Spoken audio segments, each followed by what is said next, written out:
Muy bien, una vez más, bienvenidos a un nuevo ciclo de entrevistas. En esta oportunidad dialogaremos con Milton Reyes.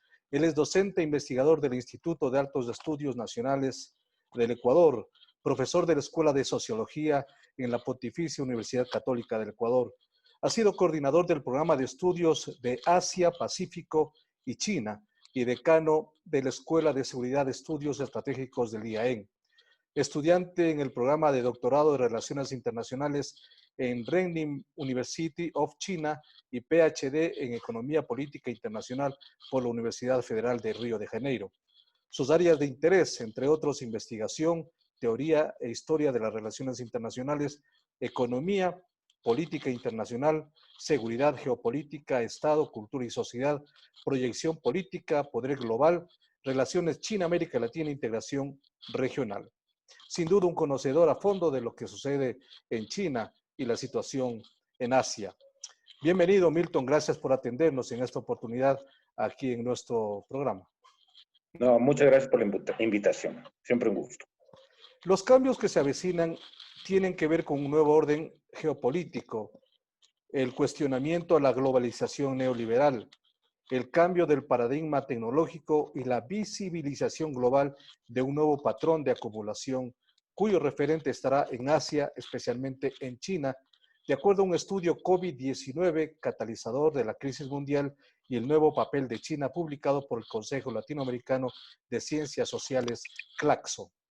En este nuevo contexto, Milton, es previsible la profundización de la disputa geopolítica, especialmente sobre América Latina y el Caribe, entre los poderes globales establecidos y emergentes, léase Estados Unidos y China. Sí, bueno, primero vamos a comentar algunos temas que nos van introduciendo al tema que me has planteado, ¿no?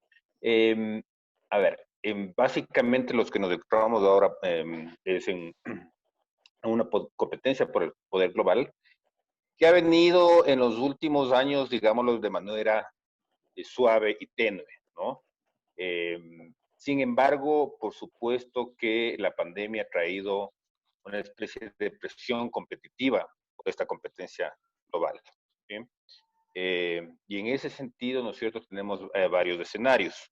Tenemos, curiosamente, una globalización de corte liberal que ha sido cuestionada más bien desde el líder del sistema, quien fue el que construyó y ordenó jerarquizadamente dicho sistema, ¿sí?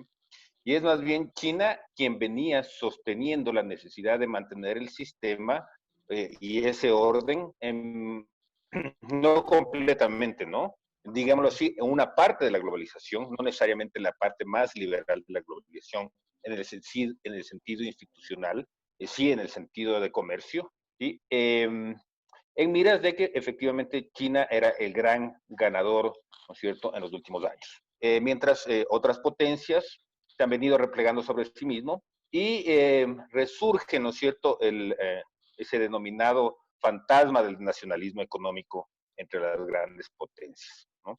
Entonces, a mí me parece bien interesante ese escenario que se va dando, que bueno, según algunos expertos, yo me atrevo a citar al profesor José Luis Fiore, tal vez un experto más sólido en estos temas en América Latina, brasileño, que cita que efectivamente a través de la historia el líder del sistema, ¿no es cierto?, en los diferentes órdenes mundiales o en los diferentes momentos del sistema, llega un momento que necesita desconfigurar el orden que ha creado porque este mismo le impide seguir generando, ¿no es cierto?, una dinámica de acumulación de poder y riqueza, ¿no es cierto?, a través incluso de la guerra.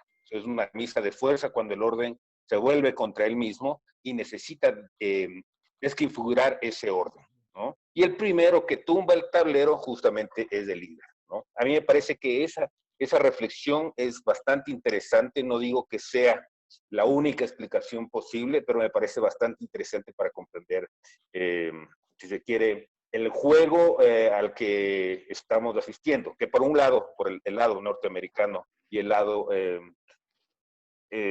occidental, llamémoslo así, se basa, si se quiere, incluso en una lógica de ajedrez, mientras que en la perspectiva china está informado por el famoso juego del Weiqi, que tiene una percepción estratégica diferente, ¿no? Es de evasión, rodeo, negociación incluso dentro del juego, pero todo esto va informando, si se quiere, ¿no es cierto?, a las dinámicas estratégicas que se generan incluso dentro de los pensadores en relaciones internacionales y en lo que nosotros llamamos geopolítica. Y digo, ¿por qué nosotros llamamos geopolítica? Porque China no reconoce el término geopolítica, ¿no es cierto?, como parte de su despliegue y su proyección política. Sin embargo, nosotros desde la disciplina geopolítica podemos hacer algunas lecturas sobre cómo va desplegando su proyección política. Claro, de todas maneras, China se sigue considerando un país emergente Sí, y a la así es. vista, pues me parece que ya China avanzó mucho más allá de eso, pese a que ellos consideran que todavía existen pobres en China, alrededor de 8 o 10 millones de pobres, y el momento en que salgan de esa pobreza, que estaba establecido que es el 2020, pero por la crisis de la COVID-19, posiblemente ese panorama cambie, ellos podrían dejar de ser un país emergente. Sí, bueno, a ver, básicamente para el 2020 ya se iba a dejar de, básicamente, ¿no es cierto?, tener esos índices, ¿no es cierto?, llegar a un nivel de pobreza cero. Eso no quiere decir, bueno, también depende de cómo se mide. Claro, había si se quiere, un remanente, 4 o 5 millones que se proyectaba desde la política pública china poder superar este año. Ellos han considerado, ¿no es cierto?, esta proyección y hablan de que posiblemente actualmente se ha aumentado en 1 millón, 2 millones, ¿no es cierto?, nuevamente, ¿no es cierto?, el regreso a la pobreza por Hablaríamos parte de de 6 toda millones de pobres de una población de 1.400 millones. Exactamente, ¿no es cierto? Vemos, por supuesto, unos grandes avances, ¿no? Unos grandes avances ahí que son innegables y que, bueno, que China tenía proyectado en este 2020 superar. Sin embargo, ¿no es cierto? Ahí también habría que ver que tienen otras proyecciones para en las próximas décadas llegar a lo que sería una sociedad modestamente acomodada, llamémoslo una especie de clase media, no del primer mundo propiamente dicho, pero sí, ¿no es cierto?, con una satisfacción de bienes públicos satisfactorios y que ahí a lo mejor podríamos hablar, ¿no es cierto?, del reconocimiento de China de haber alcanzado sus objetivos. Milton, la pandemia acelera la consolidación del papel de China como actor global, pero es un proceso que también venía desde antes, porque desde el 2001 Estados Unidos ya había reconocido al gigante asiático como un competidor estratégico y planteaba relaciones de cooperación que a la vez buscaban la contención. ¿Cómo miras tú actualmente esta circunstancia, estos movimientos que parten de alguna manera la reconfiguración del orden mundial exacerbada por las relaciones de Estados Unidos, alimentadas por algunos aspectos de guerra híbrida y fragmentada por esta disputa geopolítica? Sí, efectivamente, ¿no es cierto? Los Estados Unidos desde su ascenso eh, definitivo después de la Segunda Guerra Mundial, ¿no es cierto?, informado también como geopolíticos como Spigman, ¿no es cierto?, se enfrentan su primera preocupación va a ser una potencia terrestre, ¿no es cierto?, que es Rusia o la Unión Soviética o Rusia nuevamente. No importa ahí el contenido político de ese Estado, sino la potencialidad geopolítica, geográfica y una pulsión, si se quiere, que habría en las potencias terrestres de expandirse. Por lo tanto, en un primer momento, ¿no es cierto?, por supuesto, se trata de rodear esto, ¿no es cierto?, de esta zona, en lo que se llama el Rimland, por parte del pensamiento de Spigman,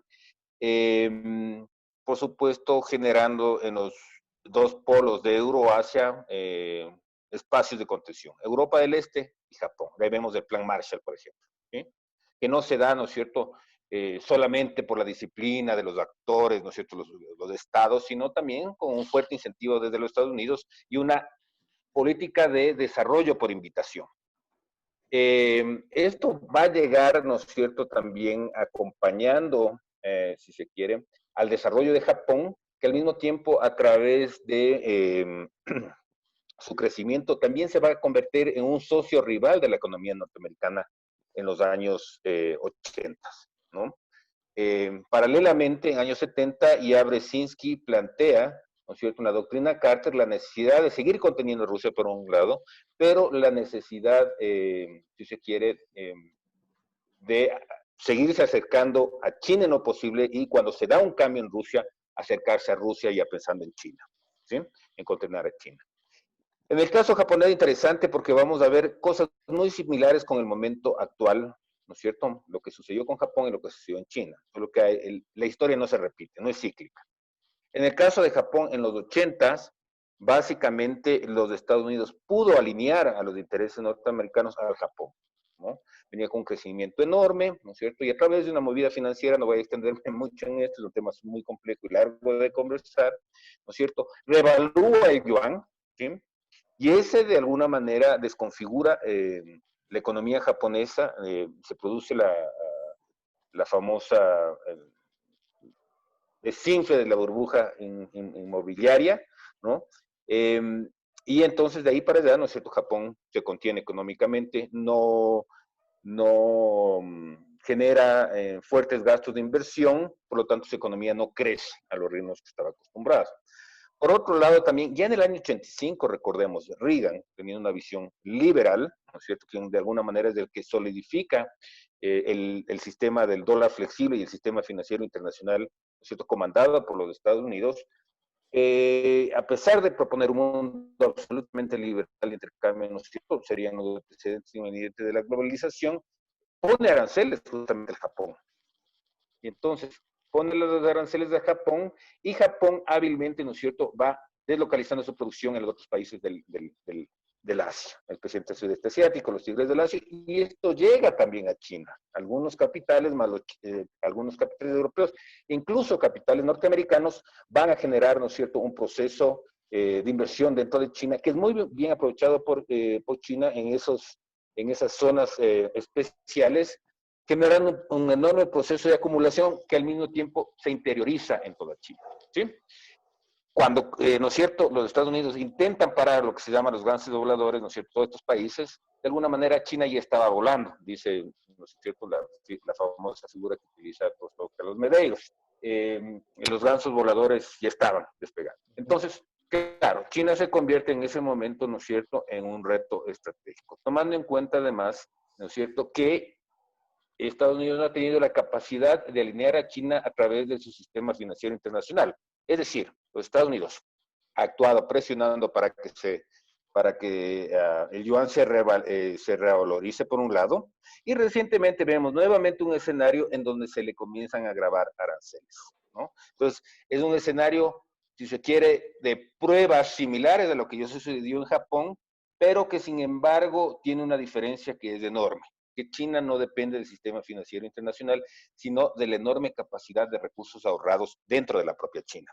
Y entonces, ¿no es cierto?, tenemos una profundidad bancaria importantísima, ¿no es cierto?, que también se despliega en una bolsa que no es demasiado permeable, una bolsa de valores que no es demasiado permeable, y que se opera desde el Estado, negociando con algunas ciudades seleccionadas bajo algunos acuerdos. Entonces, el sistema financiero no es permeable. Por eso vemos constantemente cuando existe algún problema financiero dentro de China, el Estado tiene la capacidad de entrar, sanar, limpiar y nuevamente, ¿no es cierto?, el mercado de capitales sigue funcionando, a pesar de algunos problemas que a veces son sobredimensionados, ¿no?, Claro. por algunos Milton, analistas. hagamos también un análisis de lo que ha significado la efectividad comparada en el combate de la COVID-19.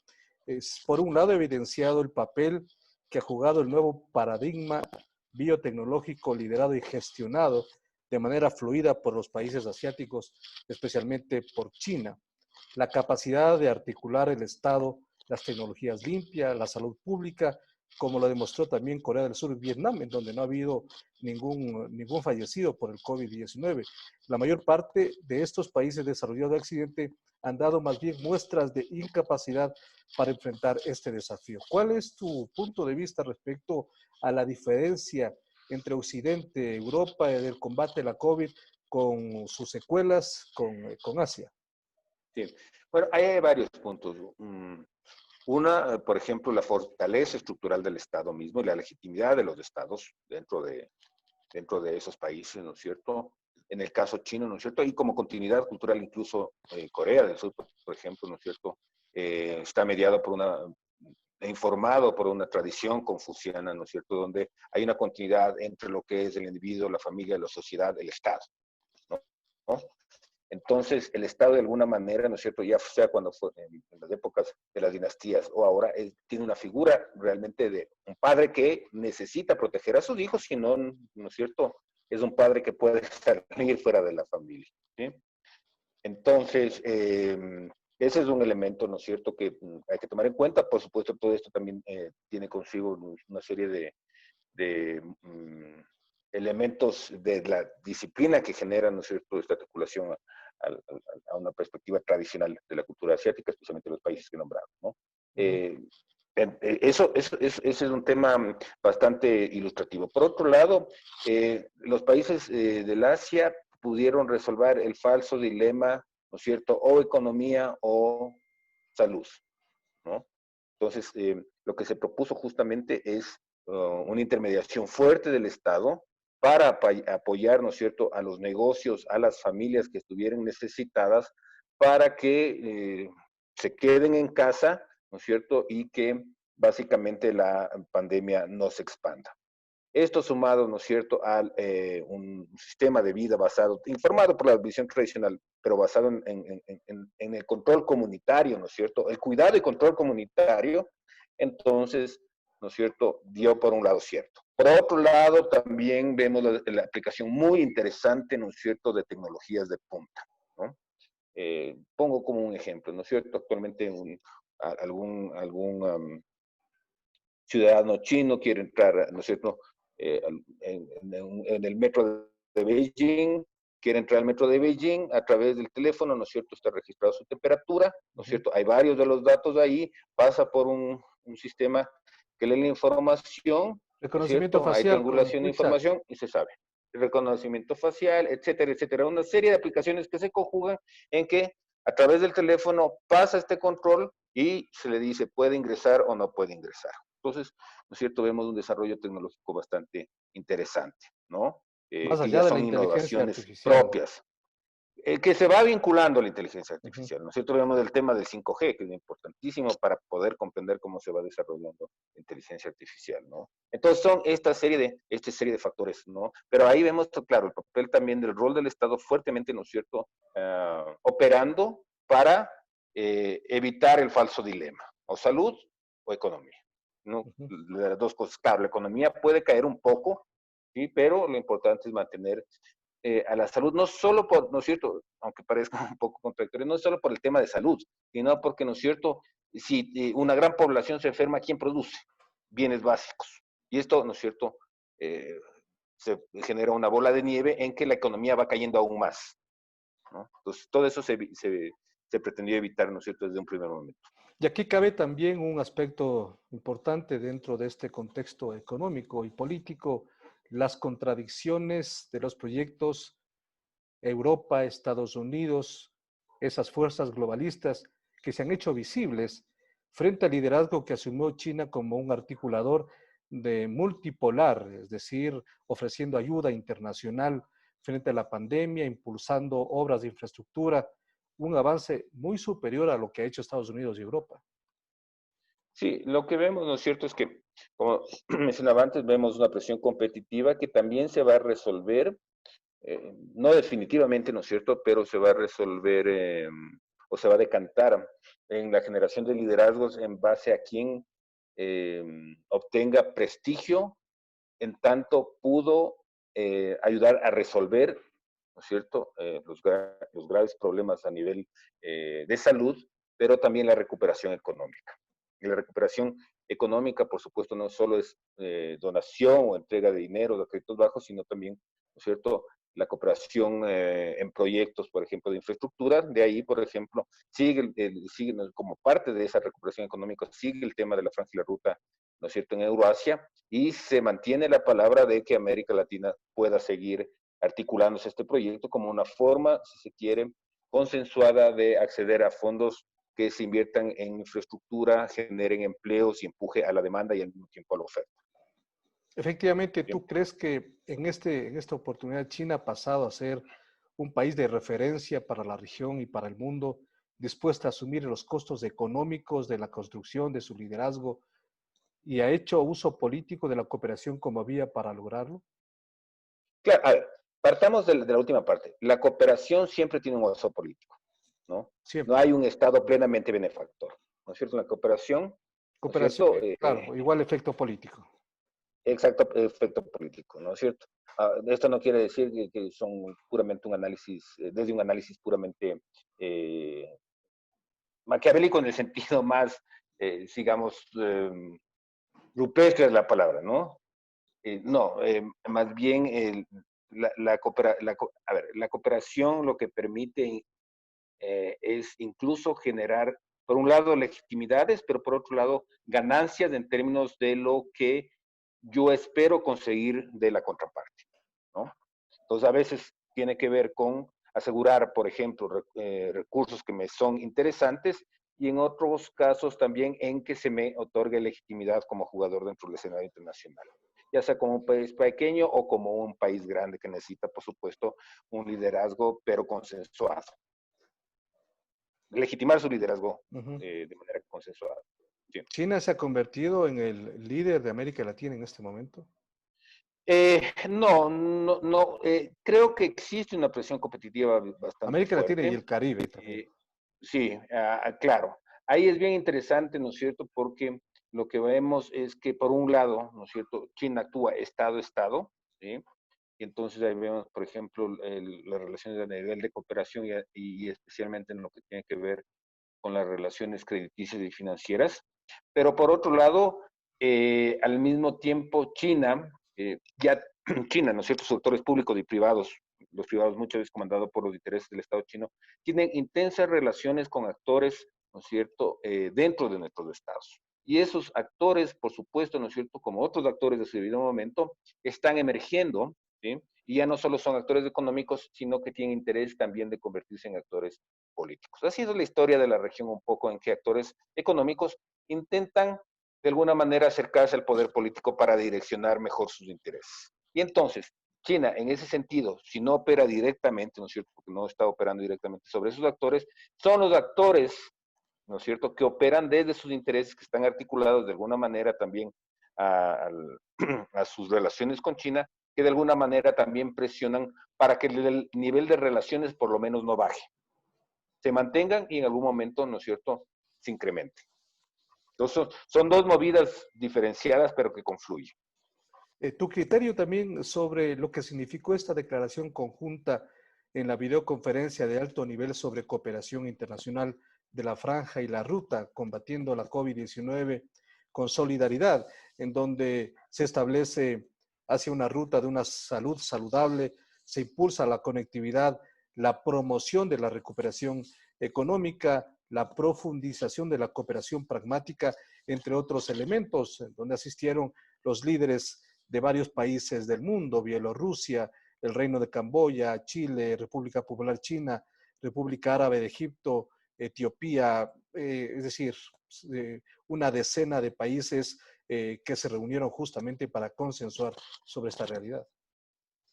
Sí, efectivamente. Lo que me comentas, por ejemplo, el caso chileno, y eso para dejarnos algunas lecciones, el caso chileno es muy interesante, uno puede estar de acuerdo con su modelo político-económico o no, ¿no? Pero vemos que Chile ha tenido la capacidad de jugar, ¿no es cierto?, en diferentes escenarios y con varios actores, no casarse, llamémoslo así, con ninguno de ellos, ¿no? Entonces, Chile está protegiendo sus intereses, ¿no? Entonces, más allá de su modelo económico-político actual, ¿no es cierto?, Chile se ha ido desplegando desde hace muchos años esta capacidad de jugar según su propio juego, de interés, ¿no es cierto? Eh, y creo yo que esa es la diferencia con algunos de los países en América Latina, que por su debilidad estructural, justamente, están de alguna manera inmersos dentro de una lógica en que ciertos sectores políticos y económicos hegemónicos, cuando llegan al poder, actúan hiperideologizadamente, ¿sí?, y pretenden alinearse, ¿no es cierto?, generalmente al hegemón global de ese momento, ¿no es cierto?, o se intentan desmarcarse totalmente, ¿no? Entonces, tal vez una lección para todos los actores, ¿no es cierto?, políticos y económicos, es que el Ecuador, que es nuestro Estado, ¿no es cierto?, necesita desarrollar una suerte de pragmatismo basado en una visión estratégica de largo plazo, objetivos estratégicos que nos permita jugar en el escenario internacional sin necesidad de acercarnos vehementemente a los autores, a alguno de los actores o alejarnos completamente. Yo creo que esa es una de las lecciones, por ejemplo, que en este tema nos deja Chile, pero también China. Porque si nosotros vemos la acción de China, con algunos países que incluso, ¿no es cierto?, han preferido, si se quiere, ralentizar las relaciones, China no ha tenido un conflicto, más bien ha sabido esperar, ha sabido, si se quiere, proponer que las relaciones se mantengan según la contraparte lo oferte de alguna manera. Y entonces, justamente de ahí también en el discurso chino, ¿no es cierto?, la palabra pragmático. Pero cuando China habla de pragmático, está pensando justamente en esa visión. Primero lo estratégico, hacia allá vamos, en este caso, ¿no es cierto?, primero un escenario de recuperación mundial que le favorece, pero sabiendo jugar que si el día de mañana por el sector izquierdo no funciona, por el sector derecho a lo mejor funciona un poco mejor, o vamos por el centro y a lo mejor es la solución. Y va jugando. Claro, tiene varias bolas en la cesta, no solo una. Así es. En cuanto a la relación con el Ecuador, en el gobierno anterior hubo una relación bastante cercana. China ha sido artífice de la construcción de una gran infraestructura que dejó justamente el gobierno anterior, y ahí están las obras más grandes, por ejemplo, el Coca-Cola Sinclair, una inversión de más de 2.000 millones de dólares, todo este sistema del ECU 911 y muchísimas carreteras y otras obras emblemáticas que ha logrado China. En este gobierno no ha habido inversión estatal, por tanto, la inversión china en ese rubro ha sido mínima. Sin embargo, en este gobierno se ha privilegiado básicamente el tema de los préstamos internacionales para que pueda funcionar la economía, incluso ecuatoriana. ¿Cuál es tu criterio de esta relación del gobierno con China? Bueno, lo que yo pienso es que ha habido, ¿no es cierto?, una reproducción de una lógica cortoplacista, pragmática en el sentido de patear la bola inmediatamente, ¿no es cierto?, propia de los estados latinoamericanos y su debilidad estructural desde que somos Estado y luego repúblicas, ¿no? Y en ese sentido, lo que podemos ver más bien es que China ha esperado, y de ahí que recientemente ya se han anunciado un paquete de recepción de cooperación en insumos chinos, por un lado, que estaba prácticamente como parado, ¿no es cierto?, esa posibilidad, y por otro lado, un crédito bastante interesante para la recuperación, por lo menos parcial, de la economía ecuatoriana, en un momento en que los mercados internacionales no tienen esa capacidad o no están dispuestos, ¿sí?, y además con un valor añadido que es el no solicitar ningún tipo de recetas económicas ni políticas internas dentro de los estados, ni en este caso dentro del Estado ecuatoriano. Una cuestión final, Milton, respecto a Hong Kong, lo que significa esta arremetida que ha tenido en los últimos años el gobierno norteamericano, el Reino Unido, esta independencia que urge para China y esta aprobación reciente de la Ley de Seguridad Nacional que le va a dar un nuevo orden a la relación interna en Hong Kong. ¿Cuál es tu punto de vista? Sí, bueno, ahí entramos, ¿no es cierto?, claro, a un tema político, y ahí sí propiamente geográfico, político y geopolítica, ¿no es cierto? Entonces, vemos Hong Kong, ¿no es cierto?, es parte de, si se quiere, los geopolíticos tradicionales deberían, la zona, ¿no es cierto?, el espacio vital, una zona de influencia, es parte de su territorio, ¿cierto? Entonces, por supuesto, es parte de lo que ya habíamos mencionado, y una de tus preguntas también lo dijiste, ¿no es cierto?, te referiste al tema de contener a China, por supuesto, geopolíticamente incluso, está el tema de Taiwán. Y entonces, en esos espacios también, por supuesto, China ha propuesto esta ley que es para eh, salvaguardar su soberanía y su territorio. Esto lo hace cualquier Estado, ¿no es cierto? Por otro lado, ¿no es cierto?, al mismo tiempo, China no tiene intereses de ese despliegue en nuestra región como contraparte, pero sin embargo sí tiene asociaciones estratégicas con países en el Caribe, no solo con países del corte del corte político como Venezuela, sino con otros países, ¿no es cierto?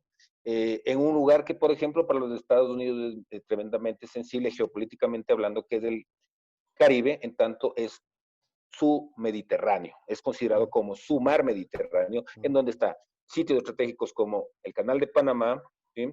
Y la entrada misma, ¿no es cierto?, a través de los grandes ríos al corazón mismo de los Estados Unidos. Ese es un mar, ¿no es cierto?, el mar Mediterráneo es de suma importancia estratégica para los Estados Unidos. Y, por supuesto, ¿no es cierto?, ese mar Caribe se extiende hacia Colombia, ¿no? Y además recordemos que también, ¿no es cierto?, la preocupación norteamericana es en un incremento de la relación con China, que a pesar de que no tiene interés en bases militares, no tiene interés, ¿no es cierto?, en ocupar geopolíticamente nuestra región, sin embargo, los Estados Unidos tiene y analizado desde Spigman mismo como posibilidad de, si en algún momento una potencia logra controlar todo el Euroasia, ¿no es cierto?, podría estar tentado de también controlar a África y rodear, ¿no es cierto?, a los Estados Unidos. Y ese peligro se puede, si se quiere, evitar conteniendo primero en las zonas cercanas a ese espacio geográfico, pero en otro construyendo una especie de gran isla en toda América. Y entonces Sudamérica, con su enorme potencial de recursos, es parte de ese mismo interés y de esa misma proyección en un momento complicado que se pudiera dar, que es que Euroasia rodee, si se quiere, geopolíticamente a Estados Unidos. Porque la influencia de China y la cooperación de China con África, por ejemplo, es muy grande en este momento. Desde hace muchísimos años atrás, se convierte África en un elemento clave para justamente esa nueva visión que tiene China.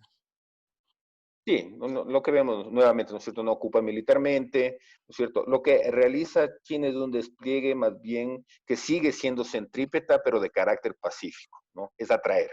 Su lógica es atraer, ¿no? Va atrayendo a través de cooperación, financiamiento, sin recetas, llamémoslo así, va atrayendo, ¿no es cierto?, a la asociatividad con otros países. Y en ese sentido, por supuesto, va también asegurándose algunos recursos estratégicos para sus propios intereses, ¿no? Otros ya los posee. Esto es interesantísimo porque cuando hablábamos del 5G y de la posibilidad de desarrollo de la inteligencia artificial, recordemos que China, ¿no?, es el productor del 90% de tierras raras del mundo, ¿no? Eso que permite, ¿no es cierto?, operar a todos estos sistemas de tecnología. Muy gentil, Milton, por atendernos. Gracias. No, muchas gracias. Un placer. Gracias a Milton Reyes. Él es docente investigador del Instituto de Altos Estudios Nacionales IAEN, además especialista en las relaciones China-América Latina y el manejo de estas relaciones. Gracias, hasta una próxima oportunidad. Y a ustedes Muchas también. gracias. Gracias, muy gentil.